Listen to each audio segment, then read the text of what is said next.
நடிகர் விஜய் நேற்று பேசியிருக்காரு சார், எப்படி பாக்குறீங்க? எல்லாருக்கும் அவருடைய கருத்து இருக்குண்ணா.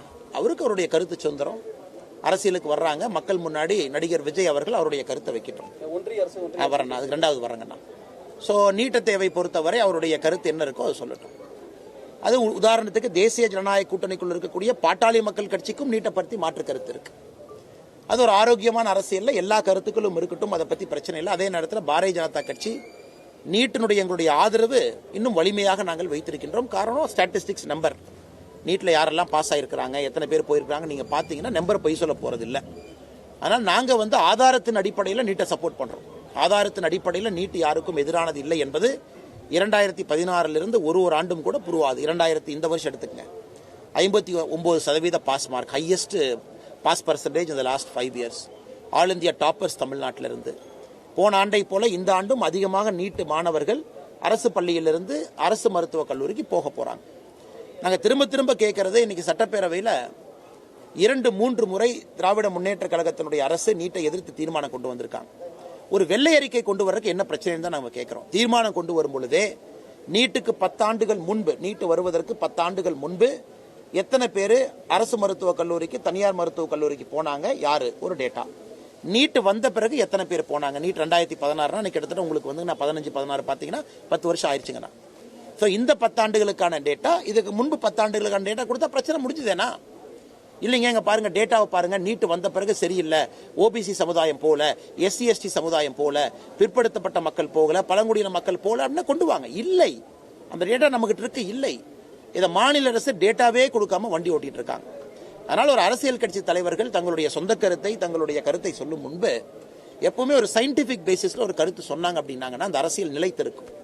இன்னைக்கு தமிழ்நாட்டில் பாரதிய ஜனதா கட்சி எதிர்த்து பேச வேண்டும் என்பதற்காக இந்த நீட் எதிர்ப்பு அப்படியே வச்சு வண்டி ஓட்டிட்டு இருக்காங்க. இந்த நீட் எதிர்ப்புக்கு எத்தனை பொய் சொன்னாங்க. ஒரு கையெழுத்துல நீக்கிடுவோம், இப்படி நீக்கிறோம், அப்படி நீக்கிடுவோம். இந்தியாவில் எல்லா இடத்திலும் இதுவரை நீட்டை ஏத்துக்கிட்டாங்க. இன்னைக்கு பாரதிய ஜனதா கட்சி எதிர்க்க வேண்டும் என்கின்ற ஒரே காரணத்திற்காக மம்தா பானர்ஜி நீட்டை எதிர்க்கிறாங்க. ஆனா மம்தா பானர்ஜி அவர்கள் 7 ஆண்டுகளா நீட் எதிர்க்கலையே. 2017 மம்தா பானர்ஜி எதிர்த்தாங்களா, 18 எதிர்த்தாங்களா, 19 எதிர்த்தாங்களா? இன்னைக்கு இந்தி கூட்டணி திமுக எதிர்க்குது, பிஜேபி எதிர்ப்பதற்கு நீட் ஒரு ஆயுதமா பயன்படுத்தலாம் அப்படிங்கறதுக்காகத்தான் மம்தா பானர்ஜி எதிர்க்கிறாங்க. எனக்கு இரண்டாவது, இப்ப நீங்க சொன்னீங்க நடிகர் விஜய் அவர்கள் ஒன்றிய அரசு அப்படின்னு சொல்லியிருக்காங்க. ஆனா நாங்கள் தெளிவாக இருக்கின்றோம். யார் என்ன வேண்டுமானாலும் சொல்லிக் கொள்ளட்டும். இந்தியாவுடைய அரசியலமைப்பு என்ன உணர்த்தது? இந்த கட்சிகள் எல்லாமே 2021 முன்னாடி ஒன்றியங்கிற வார்த்தை வந்துச்சா? இல்லை. ஆனா இன்னைக்கு விஜய் அவர்களும் கூட திமுக சார்ந்த அரசியல் நான் கையில் எடுக்க போறேன்னா மோஸ்ட் வெல்கம், நோ ப்ராப்ளம். திமுக சார்ந்த அரசியல் எல்லாம் கையில் எடுத்தாங்கன்னா பாரதிய ஜனதா கட்சி மட்டும் தனித்திருக்கும். எங்களுக்கு அது சந்தோஷம். ஏன்னா எங்களுடைய இடத்துல நாங்கள் விளையாட போறோம். ஸோ விஜய் அவங்களும் திமுக எடுத்திருக்கக்கூடிய அப்படியே அந்த கொள்கை முடிவை சார்ந்து போறாங்க, போகட்டும், சந்தோஷம். திமுக அங்கேயே இருக்கட்டும், போட்டு சந்தோஷம். அதிமுகவும் அந்த பக்கம் இருக்கிறாங்க, சந்தோஷம்னா எங்களுடைய அரசியல் இன்னும் எளிமையாகுது. ஏன்னா பாருங்க, பெரும் தலைவர்கள்லாம் இருக்கிறாங்க. இன்னைக்கு பாரதிய ஜனதா கட்சியினுடைய அரசியல் மட்டும் தனித்திருக்கு. அது எங்களுக்கு இன்னும் சந்தோஷம். 4 முனை போட்டியாக வரும்பொழுது தமிழகத்தில் 25% ஓட்டு வாங்கினா எம்எல்ஏ ஆயிரலாம். அதான் 2026 தேர்தலுடைய தாக்கம். அப்ப பாரதிய ஜனதா கட்சி சித்தாந்தம் மட்டும் தனித்திருக்கும். இங்க இருக்கக்கூடிய எல்லா கட்சிகளும் ஒன்றிய அரசு, எல்லா கட்சிகளும் நீட் எதிர்ப்பு, எல்லா கட்சிகளும் இப்படியே, எல்லா கட்சிகளுக்கும் இருமொழி கொள்கை, எல்லா கட்சிகளும் அப்படி இருக்கட்டும். அவங்க மிச்சிருக்கக்கூடிய 40% ஓட்டை பிரிச்சுக்கிட்டோம். ஆனா தமிழகத்துல எத்தனையோ சதவீத மக்கள் இன்னைக்கு 3 மொழி வேணும்னு கேட்கிறாங்க. 3வது மொழி எனக்கு பிடித்த மொழி வேண்டும் என்று கேட்கின்றாங்க. அது இந்தியா இருக்கட்டும், கன்னடமா இருக்கட்டும், தெலுங்கா இருக்கட்டும். தமிழ்நாட்டில் எத்தனையோ மக்கள் நீட்டு வேண்டும் என்று சொல்கின்றாங்க. அவங்க எல்லாம் பாரதிய ஜனதா கட்சியின் பக்கம் தானே வரப்போறாங்க. அதனால் இது எங்களுடைய அரசியலுக்கு இன்னும் பலமாக நான் பார்க்கின்றேன்.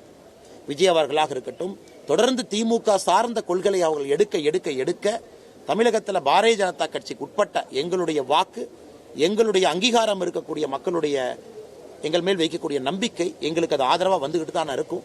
அதனால் இது அரசியல் கட்சி தலைவராக நீங்க விஜயோட கமெண்ட் என்னன்னு கேட்டீங்கன்னா நான் வரவேற்புன்னு தான் சொல்லுவேன். ஏன்னா எங்களுடைய அரசியலுக்கு அது நல்லது, அது எங்களுடைய கட்சி வளர்ச்சிக்கு அது நல்லதுதான். ஆனால் ஒரு சாதாரண மனிதனாக அந்த கருத்தை பார்த்தீங்கன்னா அது சரியில்லாத கருத்து என்று சொல்லுவேன்.